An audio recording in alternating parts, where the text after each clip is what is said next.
আসসালামু আলাইকুম। Hello everyone. আশা করছি আপনারা সকলে ভালো আছেন। আজকে আপনাদের জন্য এই গরমে কলিজা ঠান্ডা করার একটা সহজ আইসক্রিম পদ্ধতি নিয়ে এসেছি। আজকে তৈরি করে দেখাবো ম্যাঙ্গো স্টাফড কুলফি। এটি তৈরি করা যেমন সহজ, খেতেও কিন্তু খুবই মজাদার। ঘরে থাকা অল্প কিছু উপকরণে খুব কম সময়ে এটি তৈরি করে নিতে পারবেন। আর বাড়ির বাচ্চা থেকে বয়স্ক সকলে কিন্তু এটি খুব বেশি পছন্দ করবে।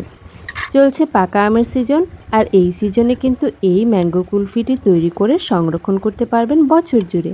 এটি তৈরি করে ডিপ ফ্রিজে রেখে দিতে পারবেন। তো চলুন আজকের এই রেসিপিটি দেখে নেওয়া যাক। আমি চুলায় একটি প্যান বসিয়ে দিয়েছি আর এতে নিয়ে নিচ্ছি প্রায় আধা লিটারের মতো গরুর লিকুইড দুধ। আপনারা চাইলে ফুল ক্রিম মিল্ক পাউডারটাকেও নিতে পারেন। তো আমি আজকে এখানে গরুর দুধটা দিয়ে এটি তৈরি করে দেখাবো। এরপর আমি গ্যাসের চুলাটা অন করে দিয়ে ভালোভাবে নেড়ে চেড়ে দুধটাকে বলক করে জাল করে নেব, এবং জাল করে দুধটাকে হালকা একটু ঘন করে নেব। খেয়াল রাখতে হবে দুধটা যেন ভালোভাবে বলক আসে, এবং এতে কিন্তু দুধে একটু সর পড়ে, এছাড়া দুধটা একটু টেনে পরিমাণে অল্প হয়ে গিয়ে ঘন হয়ে যায়। তো কিছু সময় নেড়ে চেড়ে দুধটাকে ভালোভাবে জাল করে বলক তুলে নেবেন। প্রায় ১০ মিনিটের মতো দুধটা ভালোভাবে জাল করে নেওয়ার পর এখান থেকে আমি ২ চামচ দুধ একটা বাটিতে উঠিয়ে রাখছি। পরবর্তীতে আমি এই দুধটাতে কাস্টার্ড পাউডার মিক্সড করে দেব সেজন্য। তো এখন আমি এখানে দিয়ে দিচ্ছি কনডেন্স মিল্ক। আমি ১ টিনের প্রায় অর্ধেকটা কনডেন্স মিল্ক এখানে ব্যবহার করছি। আপনারা চাইলে কিন্তু কনডেন্স মিল্কটা এভয়েড করতে পারেন। আমার হাতের কাছে ছিল বিধায় আমি এটি দিচ্ছি। এরপর আমি এখানে দিয়ে দেব স্বাদমতো চিনি। আপনারা আপনাদের আমটা কিরকম মিষ্টি সেটা বুঝে চিনির পরিমাণটা কমিয়ে বাড়িয়ে দিতে পারেন। এবার এই উপকরণগুলো দিয়ে আমি প্রায় আরো ১০ মিনিটের মতো দুধটাকে জাল করে নেব। এটাকে জাল করে আমি অল্প একটু ঘন করে নেব, যেহেতু আমি আজকে এখানে হুইপ ক্রিম ব্যবহার করছি না, কোনো গুঁড়ো দুধ ব্যবহার করছি না। তাই দুধটাকে ভালোভাবে একটু নেড়েচেড়ে সময় নিয়ে জাল করে ঘন করে নিতে হবে। এবার আমি যে দুধটুকু তুলে রেখেছিলাম সেটিতে ২ চামচের মতো কাস্টার্ড পাউডার মিক্সড করে এখানে এড করে দিচ্ছি। এটা আমি জাস্ট একটু ফ্লেভার এবং কালারের জন্য ব্যবহার করছি। আপনারা চাইলে কিন্তু এটা স্কিপ করতে পারেন। তো কাস্টার্ড পাউডার মিশ্রিত দুধটা দিয়ে এরপর আমি ভালোভাবে নেড়েচেড়ে আরো কিছুটা সময় গরুর দুধটাকে জাল করে নেব। এই পর্যায়ে কিন্তু গ্যাসের ফ্লেমটা হাইতে রেখে আমি অনবরত নাড়াচাড়া করে দুধটাকে জাল করে ঘন করে নিচ্ছি। আপনারা কিন্তু দেখেই বুঝতে পারবেন কিছুক্ষণ বাদে দুধটা কিন্তু বেশ কিছুটা ঘন হয়ে আসবে। দেখতেই পাচ্ছেন কিরকম ঘন হয়ে আসছে। আপনারা কিন্তু চাইলে এখানে ১ চামচের মতো ময়দা অথবা কর্নফ্লাওয়ারও ব্যবহার করতে পারেন। যেহেতু আমি কনডেন্স মিল্ক দিয়েছি তাই আমি ওই উপকরণগুলো আর দিচ্ছি না। তো আমার প্রায় জাল করে নেওয়া হয়ে গিয়েছে, ঘন হয়ে এসেছে। এখন আমি এটিকে নামিয়ে ঠান্ডা করে নেব। আজকের ম্যাঙ্গো মালাই আইসক্রিম তৈরি করার জন্য আমি এখানে নিয়ে নিয়েছি বড় পাকা আম। দেখবেন অবশ্যই আমের কালারটা যেন সুন্দর হয়, আর আমগুলো যেন অবশ্যই পাকা এবং নরম হয়। আইসক্রিম বানানোর জন্য কিন্তু মিষ্টি পাকা আমটা খুবই প্রয়োজন।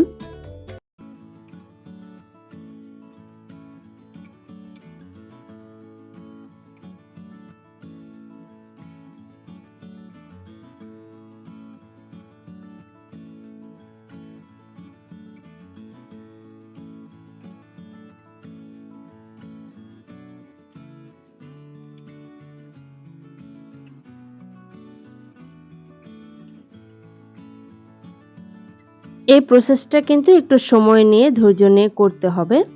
তো ছুরিটা যতটা সম্ভব একটু ভিতরে ঢুকিয়ে করতে হবে, তাহলে কিন্তু দেখবেন আমের আটিটা সহজে আলগা হয়ে যাবে। এরপর আমি এরকম একটা চিমটে চামচের সাহায্যে আটিটাকে ধরে টান দিব, তাহলে কিন্তু খুব সহজে আটিটা বের হয়ে আসবে। দেখতেই পাচ্ছেন আটিটা বের হয়ে আসছে, আর ৪ সাইডের আমটা কিন্তু রয়ে গিয়েছে। তো একে, একে আমি সবগুলো আম এই একই প্রসেসে আম থেকে আটিটা বের করে নিচ্ছি। আপনারা দেখবেন কিভাবে সুবিধা হয় এটা বের করে নিতে, সেইভাবে আমের আটিটা বের করে নিবেন। সবগুলো আমের আটি বের করা প্রায় হয়ে গিয়েছে আমার। আমি এখানে ৫ টার মতো আম নিয়েছি। আর আমি কিন্তু এর মাথার অংশটা যেটা ছুরি দিয়ে কেটেছিলাম সেটিকে কিন্তু ফেলে দেইনি, এটা আমাদের পরে প্রয়োজন হবে। এখন এই মাঝের যে অংশটা খালি রয়েছে সেখানে আমি সেই দুধের মিশ্রণটাকে দিয়ে দেব। দুধের মিশ্রণটা কিন্তু অনেক বেশি ঘন হয়েছে। আর আপনারা কিন্তু এখানে চাইলে বাজার থেকে কিনে আনা ক্রিমও ব্যবহার করতে পারেন। আমি আজকে একদম ঘরোয়া উপকরণে তৈরি করে দেখাচ্ছি। তো আমার সবগুলো আমের ভিতরে দুধের মিশ্রণটা দেওয়া হয়ে গিয়েছে। এবার এটাকে আমি ডিপ ফ্রিজে রেখে দেব সারা রাতের জন্য। আর আমের প্রথমের যে অংশটা আমি কেটে রেখে দিয়েছিলাম সাইডে, সেটি দিয়ে এখন আমি আমটিকে কভার করে দিচ্ছি। অবশ্যই এভাবে কভার করে দিবেন, তাহলে কিন্তু এর স্বাদ ও গন্ধ অটুট থাকবে। তো সবগুলো আমার তৈরি করে নেওয়া হয়ে গিয়েছে। এবার আমি ডিপ ফ্রিজে রেখে দিচ্ছি সারা রাতের জন্য। ফিরে আসছি ৭-৮ ঘন্টা পর। দেখতেই পাচ্ছেন ডিপ ফ্রিজে রাখার পরে কিন্তু আমগুলো একদম বরফ হয়ে গিয়েছে। তো আমার আমের কুলফি আইসক্রিমটা কিন্তু একদমই রেডি। ৩-৪ মিনিট বাইরে রাখার পর এটি কিন্তু অনায়াসেই কেটে নেওয়া যাবে। এখন আমি একটা পিলারের সাহায্যে আমের যে ছোকলাগুলো রয়েছে এগুলোকে ছিলে ফেলে দেব। তো আমের ছোকলাগুলো ছেলার পর এরকম হয়েছে আমার আজকের ম্যাঙ্গো কুলফির লুকটা। দেখেই কতটা লোভনীয় লাগছে, তাই না বলুন? দেখতে যেমন সুন্দর হয়েছে, এটা কিন্তু খেতেও দারুণ হয়েছে। এখন আমি একটা ছুরির সাহায্যে এইভাবে গোল গোল করে আইসক্রিমটাকে কেটে নিচ্ছি। আপনারা কিন্তু চাইলে মাঝখান থেকে কেটে ৪ ভাগ করে নিতে পারেন। তবে আমি এরকম গোল গোল করে কেটে নিচ্ছি, এর ডেকোরেশনটা তাহলে সুন্দর হবে সেজন্য। তো আমার সবগুলো আইসক্রিম কেটে নেওয়া হয়ে গিয়েছে। এবার পরিবেশনের পালা। কতটা লোভনীয় হয়েছে ৪ সাইডে আম এবং ভিতরে দুধের মালাই। এখানে আমি কিছু পেস্তা ও কাঠবাদাম নিয়েছি। এবার আমি পরিবেশনের জন্য এগুলো দিয়ে দিচ্ছি। তো কেমন লাগলো আমার আজকের এই ম্যাঙ্গো কুলফি আইসক্রিম রেসিপিটি? অবশ্যই কিন্তু এই সিজনে একবার হলেও বাসায় ট্রাই করে দেখবেন। আর যদি এই রেসিপিটি ভালো লেগে থাকে তাহলে আমার চ্যানেলটিতে একটা সাবস্ক্রাইব করে দিবেন।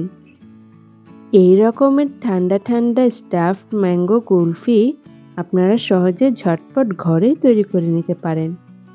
আর ছুটির দিনে বাচ্চা বয়স্ক সবাইকে এটি বানিয়ে দিয়ে কিন্তু তাক লাগিয়ে দিতে পারেন।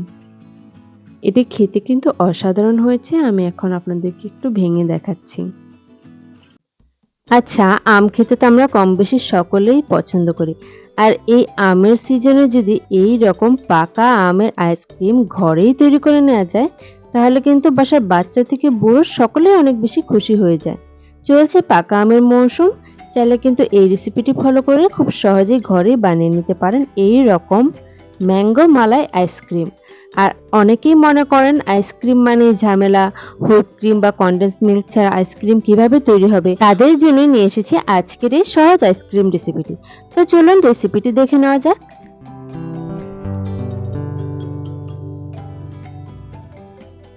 তো প্রথমে আমি চুলায় একটি প্যান বসিয়ে দিয়েছি আর এতে নিয়ে নিচ্ছি প্রায় ০.৫ লিটারের মতো গরুর লিকুইড দুধ। আপনারা চাইলে ফুল ক্রিম মিল্ক পাউডারটাকেও নিতে পারেন। তো আমি আজকে এখানে গরুর দুধটা দিয়ে এটি তৈরি করে দেখাবো। এরপর আমি গ্যাসের চুলাটা অন করে দিয়ে ভালোভাবে নেড়ে চেড়ে দুধটাকে বলক করে জাল করে নেব এবং জাল করে দুধটাকে হালকা একটু ঘন করে নেব। খেয়াল রাখতে হবে দুধটা যেন ভালোভাবে বলক আসে এবং এতে কিন্তু দুধে একটু সর পড়ে, এছাড়া দুধটা একটু টেনে পরিমাণে অল্প হয়ে গিয়ে ঘন হয়ে যায়।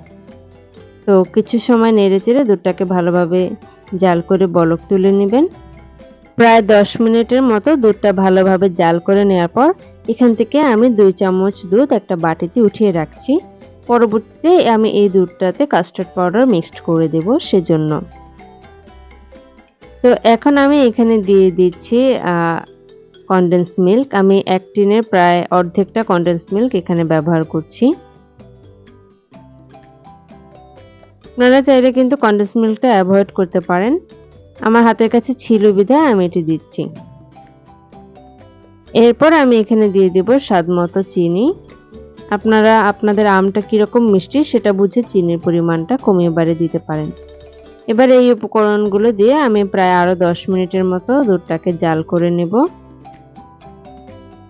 দুধটাকে জাল করে আমি অল্প একটু ঘন করে নেব, যেহেতু আমি আজকে এখানে হুইপ ক্রিম ব্যবহার করছি না, কোনো গুঁড়ো দুধ ব্যবহার করছি না, তাই দুধটাকে ভালোভাবে একটু নেড়েচেড়ে সময় নিয়ে জাল করে ঘন করে নিতে হবে।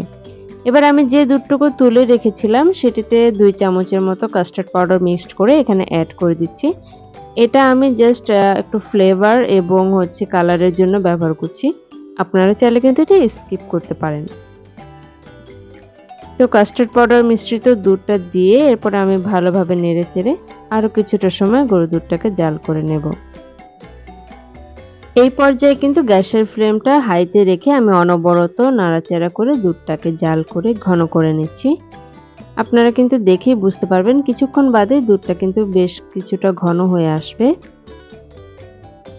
দেখতেই পাচ্ছেন কিরকম ঘন হয়ে আসছে। আপনারা কিন্তু চাইলে এখানে 1 চামচের মতো ময়দা অথবা কর্নফ্লাওয়ারও ব্যবহার করতে পারেন। যেহেতু আমি কনডেন্স মিল্ক দিয়েছি তাই আমি ওই উপকরণগুলো আর দিচ্ছি না। তো আমার প্রায় জাল করে নেওয়া হয়ে গিয়েছে, ঘন হয়ে এসেছে। এখন আমি এটিকে নামিয়ে ঠান্ডা করে নেব। আজকের ম্যাঙ্গো মালাই আইসক্রিম তৈরি করার জন্য আমি এখানে নিয়ে নিয়েছি বড় পাকা আম। দেখবেন অবশ্যই আমের কালারটা যেন সুন্দর হয় আর আমগুলো যেন অবশ্যই পাকা এবং নরম হয়। আইসক্রিম বানানোর জন্য কিন্তু মিষ্টি পাকা আমটা খুবই প্রয়োজন। তো দুধটা এরকম ঘন হয়ে গিয়েছে। আর আমগুলোকে আমি কেটে টুকরো টুকরো করে ব্লেন্ডারে ব্লেন্ড করে নিয়েছি। এখন আমি এই ব্লেন্ড করা আমের পাল্পটাকে সেই ঘন জাল করে রাখা দুধের মাঝে দিয়ে দিচ্ছি। এবার এই উপকরণগুলো দিয়ে আমি একটা ভালো চামচের সাহায্যে ভালোভাবে নেড়ে চেড়ে এগুলোকে মিক্সড করে নেব। আপনারা কিন্তু চাইলে এখানে ইলেকট্রিক মেশিনের সাহায্যে মিক্সড করে নিতে পারেন, তবে আমি চামচের সাহায্যে মিক্সড করে একদম ঘরোয়াভাবে আইসক্রিমটা তৈরি করছি। মিক্সড করা হয়ে গেলে আমি এখানে একটা আইসক্রিমের বক্স নিয়ে নিয়েছি। এটা আমি বাজার থেকে কিনে এনেছিলাম আইসক্রিমটা, তো খাবার পরে সেই বক্সটাকে আমি রেখে দিচ্ছি। এখন সেই উপকরণগুলোকে আম ও দুধের উপকরণগুলোকে আমি সেই বক্সের মাঝে ঢেলে দিচ্ছি। ব্যাস আমাদের কিন্তু আর কিছুই করতে হবে না। আমি কিন্তু পুরো মিশ্রণটাই বক্সের মধ্যে দিয়ে দিয়েছি। এবার বক্সের ঢাকনাটা লাগিয়ে আমি এটিকে ডিপ ফ্রিজে রেখে দেব। আমি আগামীকাল এটি দেখব যে কিরকম হয়েছে। তো একদিন ডিপ ফ্রিজে সংরক্ষণ করে তারপরে আমি এটি খাবারের জন্য বের করব। আপনারা কিন্তু চাইলে সকালে তৈরি করে ফ্রিজে রেখে বিকালেও এটি খেতে পারবেন। তো আমি যেহেতু বিকালে তৈরি করেছি তাই আমি পরদিন সকালে এটিকে বের করব। চলে আসলাম একদিন পর, এখন আইসক্রিমটা দেখার পালা। তো ঢাকনা খুলে আমি একটু দেখিয়ে দিচ্ছি আইসক্রিমটা কিরকম হয়েছে। আমার কাছে মনে হচ্ছে বেশ ভালোই কিন্তু জমেছে। আপনারা কিন্তু এখন চামচের সাহায্যে গোল করে কেটে নিয়েও বাটিতে সার্ভ করতে পারেন। তো আমি আজকে সেভাবে কাটবো না, আমি আজকে চাকচাক করে পিস করে কেটে নেব। আর আইসক্রিমের উপরে ডেকোরেশনের জন্য চাইলে কিন্তু আম এবং বাদাম কুচিটা ব্যবহার করতে পারেন। আমি এখানে কিছু পেস্তা বাদাম নিয়ে নিয়েছি, সেগুলোকে আমি ছুরির সাহায্যে লম্বা লম্বা চিকন চিকন করে কেটে নিচ্ছি। আপনারা কিন্তু চাইলে যখন আইসক্রিমটা ডিপ ফ্রিজে দিবেন তার আগেও এর উপর দিয়ে আম এবং বাদামের কুচিটা দিয়ে দিতে পারেন। এখন দেখার পালা আইসক্রিমটা কেমন হয়েছে। তো সেজন্য এখানে আমি একটা ট্রে নিয়ে নিয়েছি আর ট্রেতে এভাবে আমি আইসক্রিমটাকে ঢেলে নিচ্ছি। যেহেতু কিছুটা সময় বাইরে ছিল তাই আইসক্রিমটা খুব সহজেই বের হয়ে আসছে, কারণ আইসক্রিমটা এখন শক্ত থেকে একটু গলতে শুরু করেছে। তো দেখুন এর শেপটা কিন্তু অনেক সুন্দর এসেছে। এবার আমি উপর দিয়ে সেই পেস্তা বাদাম কুচিগুলোকে দিয়ে দিচ্ছি। মাশাআল্লাহ, আজকের আইসক্রিমটা কিন্তু দেখতে অনেক বেশি সুন্দর হয়েছে। এটা খেতেও কিন্তু অসাধারণ ছিল। এখন আমি একটা ছুরির সাহায্যে আইসক্রিমগুলোকে ছোট ছোট পিস করে কেটে নিচ্ছি। দেখেই কিন্তু বুঝতে পারছেন কতটা সুন্দর হয়েছে আজকের এই ম্যাঙ্গো আইসক্রিম। এরকম ম্যাঙ্গো আইসক্রিম যদি খুব সহজে ঘরেই তৈরি করে নিতে পারেন তাহলে কিন্তু বাচ্চারা আর বাইরের আইসক্রিম খাওয়ার জন্য বায়না ধরবে না। তাই চেষ্টা করবেন এই পাকা আমের সিজনে একবার হলেও এই রেসিপিটা তৈরি করে দেখার জন্য। আমার আজকের এই রেসিপিটা ফলো করে যদি একবার তৈরি করে দেখেন, দেখবেন আপনাদের আইসক্রিমও হবে সেরার সেরা। আর বাড়ির বাচ্চা থেকে বুড়ো সকলে কিন্তু এই আইসক্রিমটাই খেতে চাবে বারবার। দেখতে কিন্তু অনেক বেশি লোভনীয় লাগছে আর এর কালারটাও কিন্তু দারুণ এসেছে। কাস্টার্ড পাউডার না থাকলে আপনারা কিন্তু সামান্য কেশর অথবা জাফরানটাও ব্যবহার করতে পারেন। তাতেও কিন্তু কালারটা সুন্দর আসবে।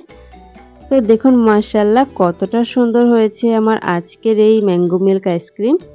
আমি এখন আপনাদেরকে একটা চামচের সাহায্যে একটু ভেঙে দেখাচ্ছি। কেমন লাগলো আমার আজকের এই রেসিপিটা অবশ্যই কিন্তু কমেন্ট করে জানাবেন। রেসিপি ভালো লাগলে কিন্তু আমার চ্যানেলটিতে অবশ্যই একটা লাইক করে দিবেন এবং চ্যানেলটি সাবস্ক্রাইব করে দিবেন। আমার নিত্য নতুন রেসিপি দেখার আমন্ত্রণ জানিয়ে আজকের মতো এখানেই বিদায় নিচ্ছি। সবাই ভালো থাকবেন, সুস্থ থাকবেন। আল্লাহ হাফেজ।